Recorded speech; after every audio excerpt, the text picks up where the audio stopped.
your face all the time. Like, I can understand like why they don't want you filming, but legally you have the right to film as long as you're not interfering. So I can see both sides. They say that they're bad cop repellent, the cop watchers. That's what they said, and I was like, I get that, I do.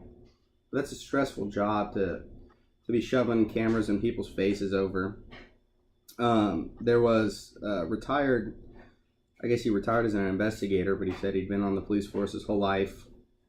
And he knew he was gonna catch a lot of backlash for speaking out, but he said that there was no screening for racism, and I was like, wow, like, I guess I never really thought of that.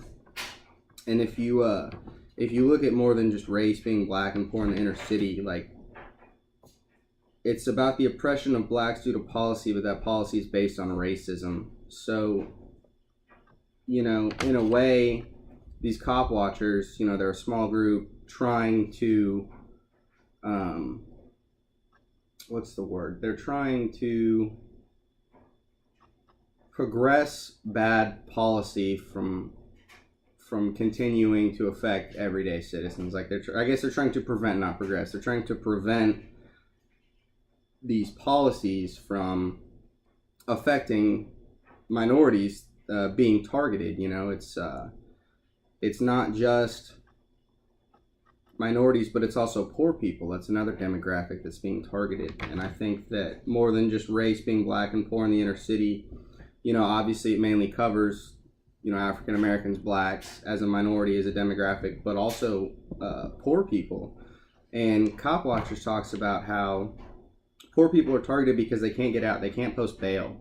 So what they try and do is they try and film it, and if it's a bad arrest, then they'll have to let them go without bail, right? And they'll just say they were holding them or whatever it was. But they just, and Cop Watchers is a documentary, and I think more than just race, being black and poor in the inner city,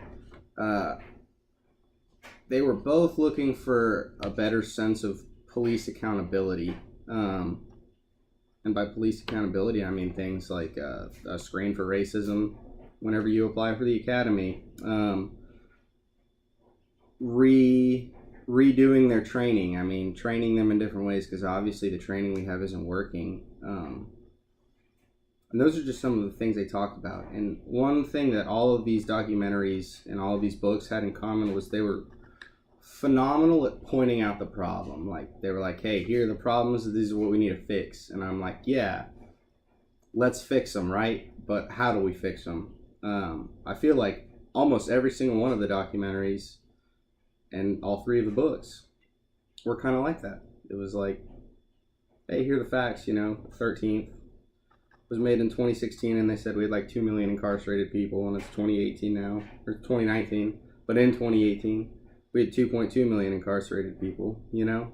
It's like, I get that, it's an issue, but how do we fix it? Like, where do we start? You know, we found the starting point in the documentary 13th, but they said there were alternate, you know, ways of disciplining people besides prison, and they didn't really actually like go into like detail. I think that's like the next step is what we need. Like, we've found most of the problems, now let's like start to fix them.